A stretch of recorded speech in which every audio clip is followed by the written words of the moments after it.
I find myself using a few different techniques to make looser marks, which in turn make for looser paintings. In this video, I'll share those 5 techniques and examples of those techniques in action as I flip through a week of sketchbook entries inspired by the color sapphire blue. If you've been following along with my Artful August entries, we're on week 3. I'll link the other 2 videos below, or you can just find them on my channel. But even if you're not following along with the whole series, I'm hoping this video will suggest a few techniques that might help you bring a little more looseness to your work, if that's what you're looking for. That being said, I am not claiming that my work is super loose or expressive. We all have our own definition of loose, and for me, looseness in painting is a combination of what it looks like and how it felt when I was actually painting it. So with that, here are 5 techniques I use for looser painting. When I'm painting, I vary my marks between long and short strokes, small and large dabs, and I change directions. Oftentimes, the stroke I'm making is mimicking a motion that I see in my reference or a feeling that I'm trying to portray. For example, flowing versus static. I find even if you're using one color, the density of the paint or the water is affected by the way that you're laying down the strokes, and you can definitely see a difference in the results. I like to have fun with the way I use my brush and how it's moving, and I like to think that you can see that in the way the paint ends up laying down on the page. So while I didn't love the colors that I used in this particular sketchbook entry, you can see that I'm using a variety of strokes to capture the feeling of the clouds. I've been playing quite a bit with these Neo Color 2 water-soluble wax pastels, and while this sketchbook entry was mainly for me to break open my new tube of French ultramarine, I decided to add in a bit of mark making just for fun. When using media like a wax pastel, crayon, or colored pencil, I like to vary the pressure while I'm making lines, so pressing down hard and lifting up lightly. Sometimes I also will roll the tool while putting pressure on it, and I think it makes for interesting marks. So in this case with the water-soluble wax pastel, it's even more interesting if you dip it in water so that the tip is wet and it begins to hydrate, and then you begin to make even looser, maybe more organic marks while you roll and vary the pressure. And I really loved how I was just playing here. And that's what I did with the white wax pastel. And I actually mixed it into some of the brusho that I sprinkled on the wet paint for this entry. So that's why there's a little bit of black or grayish looking areas. And if you have no idea what brusho is, check out my last video with my citrine yellow sketchbook entries.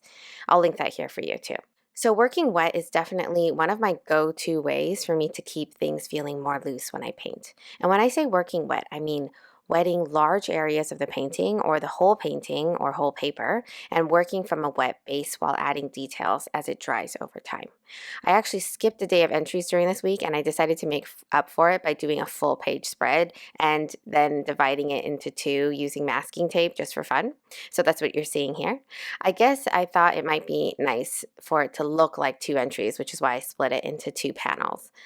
I have to add a note here that success working wet with watercolors is highly dependent on the paper you're using. The paint didn't spread as well as it would have if I used my regular, 100% cotton watercolor paper that I typically use, like Arches or something like that.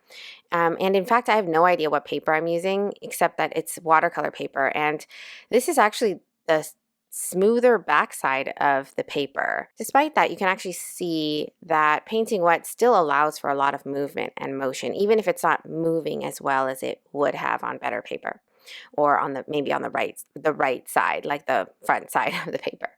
This isn't a great example of working wet, but it's also proof that you can still make it work and have fun experimenting. And when doing this sketchbook entry, I knew going into it that I wanted to simplify the fish into small spots or dots to keep the entry looking a little bit more messy, loose, and abstract. So I told myself that it didn't even matter if it was going to be recognizable as a school of fish swimming around rays of light shining through the ocean, but I think simplifying forms is one way to capture the essence of what's going on, or at least I hope it did. And simplifying forms actually takes practice, and it's something I'm working on getting better at, and I think I'll always be working on getting better at that. It's harder to leave out details than to put them in, and so I do know, though, that when you make these decisions to not put in certain details while you still convey the subject or feeling, it actually makes the painting feel looser. Now, in this last technique that I'm sharing, it actually applies specifically to gouache.